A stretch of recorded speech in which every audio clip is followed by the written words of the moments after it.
രേണുസുധിയെക്കുറിച്ച് ഒരു വീഡിയോ ചെയ്യേണ്ട എന്ന് കരുതിയതായിരുന്നു. രേണുസുധി എവിടെ സംസാരിക്കുന്നോ അവിടെ വിവാദവുമുണ്ട്. സുധിയുടെ മരണം തൊട്ട് സോഷ്യൽ മീഡിയയിൽ നിറഞ്ഞു നിൽക്കുന്ന ഒരു വ്യക്തിയാണ് രേണു. ആദ്യം മരിച്ചപ്പോഴുള്ള കരച്ചിലിനെ കുറിച്ച്, പിന്നീട് ലക്ഷ്മി നക്ഷത്ര കൊണ്ടുകൊടുത്ത പെർഫ്യൂമിനെ കുറിച്ച്, പിന്നീട് വീട് വിവാദം, ബിഗ് ബോസ്, ഫോറിൻ ട്രിപ്പ്, മദ്യം എന്നിങ്ങനെ എന്തെല്ലാം വിഷയങ്ങൾ. സത്യത്തിൽ ഈ കാര്യങ്ങളൊക്കെ ഉണ്ടാക്കിയതും അവരുടെ ലൈഫ് ഈ നിലയിൽ എത്തിച്ചതും സോഷ്യൽ മീഡിയ തന്നെയാണ്. ആദ്യം സുധി മരിച്ചപ്പോൾ അവരുടെ കരച്ചിൽ അഭിനയമായിരുന്നു എന്നതാണ്. ഭർത്താവ് ആകസ്മികമായി മരിക്കുമ്പോൾ ഭാര്യയ്ക്കുണ്ടാകുന്ന പകച്ചിൽ, ആ വ്യക്തിയോടുള്ള സ്നേഹം, എന്ത് ചെയ്യണമെന്നറിയാത്ത അവസ്ഥ, ജീവിതം എങ്ങനെ മുൻപോട്ട് കൊണ്ടുപോകുമെന്ന ചിന്ത, കുട്ടികളുടെ ഭാവി എന്താണ് ഇനി മുൻപോട്ട് എന്ന ചിന്ത, പല ഭാഗത്തു നിന്നുള്ള പല ഉപദേശങ്ങൾ എല്ലാം കൂടി കലരുന്ന സമയത്ത് ഒരാളുടെ അവസ്ഥ എന്തായിരിക്കും അനുഭവിക്കുന്നവർക്ക് മാത്രം അറിയാവുന്ന കാര്യമായിരിക്കും. കരച്ചിൽ അഭിനയമാണോ അല്ലയോ എന്ന് അളക്കുന്നവർക്ക് മനസ്സിലാകണമെന്നില്ല. ആളുകളുടെ ഇടയിൽ എന്ത് ചെയ്യണമെന്നറിയാതെ ഒറ്റപ്പെട്ടു പോകുന്നവരുടെ വേദന അനുഭവിച്ചവർക്ക് മാത്രം അറിയാവുന്ന ഒരു കാര്യമാണ്. ഒരാൾ മരിച്ചു കഴിയുമ്പോൾ കാലാകാലം ആ വ്യക്തി ദുഃഖിതയായി അകത്ത് വീട്ടിൽ തന്നെ ഇരിക്കണമെന്നാണോ? ഒരു വ്യക്തി കാലഘട്ടങ്ങൾക്കനുസരിച്ച് മാറുന്നതിനനുസരിച്ച് ആ വ്യക്തിയുടെ ലൈഫ് സ്റ്റൈൽ ചേഞ്ച് വരുത്തുകയും നല്ല വസ്ത്രങ്ങൾ ധരിച്ച് ഹോട്ടൽ ഭക്ഷണം കഴിച്ച് ആ ലൈഫ് സ്റ്റൈലുകൾ മാറ്റി തുടങ്ങുന്ന സമയത്ത് സമൂഹം അവരെ ക്രിട്ടിസൈസ് ചെയ്യാൻ തുടങ്ങുന്നു. ഇത് തന്നെയാണ് രേണു സുധിക്കും സംഭവിച്ചിട്ടുള്ളത്. രേണു വീട്ടിലിരിക്കാതെ പുറത്തേക്ക് ഇറങ്ങി ആക്റ്റീവായി അവരുടെ ലൈഫ് സ്റ്റൈൽ ചേഞ്ച് ചെയ്യാൻ തുടങ്ങിയിടത്താണ് രേണുവിന് എതിരെ ക്രിട്ടിസൈസം വന്നു തുടങ്ങിയിട്ടുള്ളത്. രേണുവിന് ആദ്യം ലക്ഷ്മി നക്ഷത്ര കൊണ്ടുകൊടുത്ത പെർഫ്യൂമിനെ കുറിച്ചായിരുന്നു വിവാദം. ആ സമയത്ത് രേണുവിന് തോന്നിയിട്ടുള്ള ഒരു വികാരമായിരിക്കാം ആ പെർഫ്യൂം വീണ്ടും ഉപയോഗിക്കാൻ, ഒരു ശരീരത്തിലുണ്ടാകുന്ന ഗന്ധമായിരിക്കും ആ പെർഫ്യൂം എന്ന് അറിഞ്ഞുകൊണ്ട് തന്നെയാണ് ആ സമയത്തുള്ള ഒരു വികാരത്തിൻ്റെ പുറത്തുണ്ടാക്കിയതായിരിക്കാം. പിന്നീട് അത് സ്പ്രേ ചെയ്യാനോ ഒന്നും ചെയ്യാതെ തികച്ചും ഒരു പേഴ്സണലായിട്ടുള്ള ഒരു ആവശ്യത്തിന് മാത്രം ഉപയോഗിക്കുന്ന ആ പെർഫ്യൂമിനെ കുറിച്ച് ആവശ്യമില്ലാതൊരു വിവാദം ഉണ്ടാക്കുക തന്നെയായിരുന്നു. പിന്നീട് വീട് കിട്ടിയ സമയത്ത് രേണു പൊതുവെ ഹാപ്പി ആയിട്ട് തന്നെയായിരുന്നു കാണാൻ സാധിച്ചിട്ടുണ്ടായിരുന്നത്. അവർക്ക് പലപ്പോഴായിട്ട് മക്കൾക്ക് കിട്ടിയ വീടാണ് എന്ന് പറയുന്നുണ്ടായിരുന്നെങ്കിലും അവരെ പരിഗണിച്ചില്ല എന്ന് അവർക്കൊരു സ്വാഭാവികമായിട്ടും ഒരു വിഷമം ഉണ്ടായിരുന്നിരിക്കാം. അത് സ്വാഭാവികം തന്നെയാണ്. പക്ഷേ അവർ ചെറുപ്പമാണ്, വിവാഹം കഴിച്ചു പോകാൻ സാധ്യതയുണ്ട് എന്നുള്ളത് കൊണ്ട് തന്നെ ആയിരിക്കാം ആ പ്രമാണങ്ങളിൽ അവരെ ഉൾപ്പെടുത്താതിരുന്നത്. അതിൽ തെറ്റൊന്നും കാണാൻ സാധിക്കില്ല. വീട് ഒരാൾ ദാനം ചെയ്ത് കിട്ടുമ്പോൾ അതിന് കിട്ടിയതിൽ സന്തോഷിക്കുക എന്നതിനേക്കാൾ ഉപരി അതിന് ദാനം കിട്ടിയ വസ്തുവിനെതിരെ കുറ്റങ്ങൾ പറഞ്ഞുകൊണ്ടിരിക്കുക എന്നുള്ളത് തെറ്റ് തന്നെയാണ്. ഇത് രേണു ചെയ്തിട്ടുള്ള ഒരു വലിയ തെറ്റ് തന്നെയാണ്. ആ വീട്ടിലേക്ക് വെള്ളം വീഴുന്നു എന്നുള്ളതായിരുന്നു. അത് ആ തന്നിട്ടുള്ള വ്യക്തികളുമായി സംയമനത്തോടെ സംസാരിച്ച് തീർക്കുക എന്നതിനേക്കാൾ ഉപരി അവർ മീഡിയയുടെ പുറത്ത് വന്ന് പറഞ്ഞത് വലിയൊരു തെറ്റ് തന്നെയാണ്. ഒരു പക്ഷേ അവർക്ക് നന്നാക്കിക്കൂടെ എന്ന് ചോദിക്കുന്നവർക്ക് രണ്ട് മക്കളാണെന്ന് ഇരിക്കെ തന്നെ പിന്നീട് കിച്ചു അത് തിരിച്ചു പോയാലോ എന്നുള്ളൊരു സ്വാഭാവികമായ ചിന്തയും ചിലപ്പോൾ അവർക്ക് ഉണ്ടായെന്നിരിക്കാം.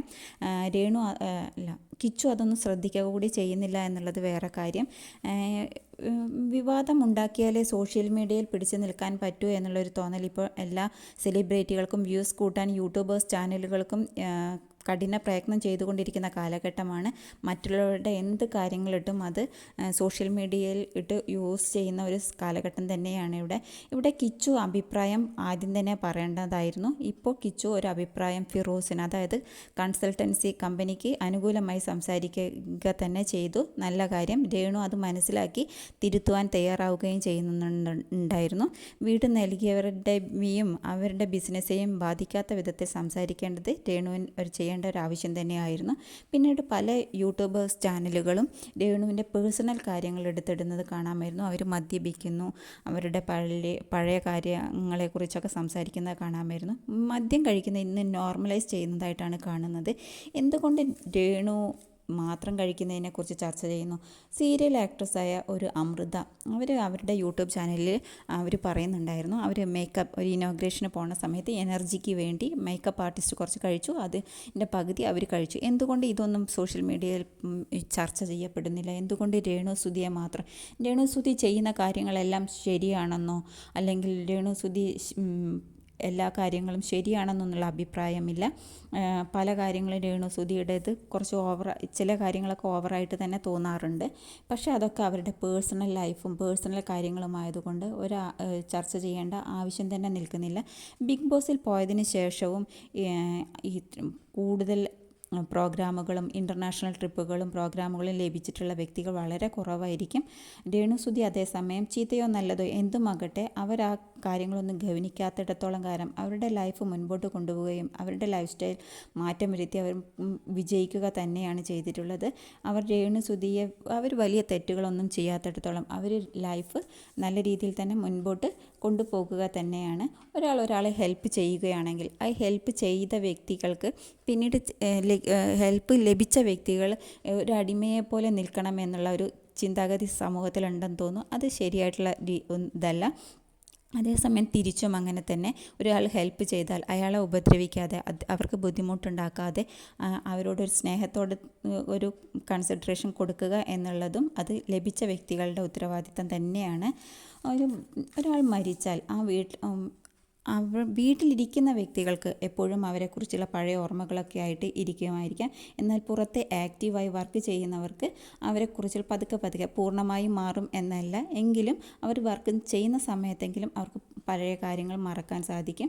ഇല്ലെങ്കിൽ മുൻപോട്ടേക്ക് ഉള്ള ലൈഫുകൾ വളരെ ബുദ്ധിമുട്ടും ശാരീരിക പ്രശ്നങ്ങളും തന്നെ ഉണ്ടാവുക തന്നെ ചെയ്യും. രേണുസുതി ചെയ്യേണ്ടത് ഒരിക്കൽ ഹെൽപ്പ് ചെയ്തവരെ അവർക്ക് ബുദ്ധിമുട്ടില്ലാത്ത രീതിയിൽ സോഷ്യൽ മീഡിയയ്ക്ക് ഇട്ട് കൊടുക്കാതെ അവരോടൊരു കൺസിഡറേഷൻ വെച്ച് സ്നേഹത്തോടെ പെരുമാറുക എന്നുള്ളത് തന്നെയാണ്. ഫാമിലിയെ നോക്കി മുൻപോട്ട് പോവുക എന്നുള്ളത് തന്നെയാണ്. കൂടുതൽ ആക്റ്റീവ് ആവുക എന്നുള്ളത് തന്നെയാണ്. രേണുസുതി സംസാരിച്ചുകൊണ്ടേയിരിക്കും. രേണുവിനും മറ്റുള്ളവർക്കും ഇതൊരു റവന്യൂ തന്നെയായിരിക്കുകയും ചെയ്യും.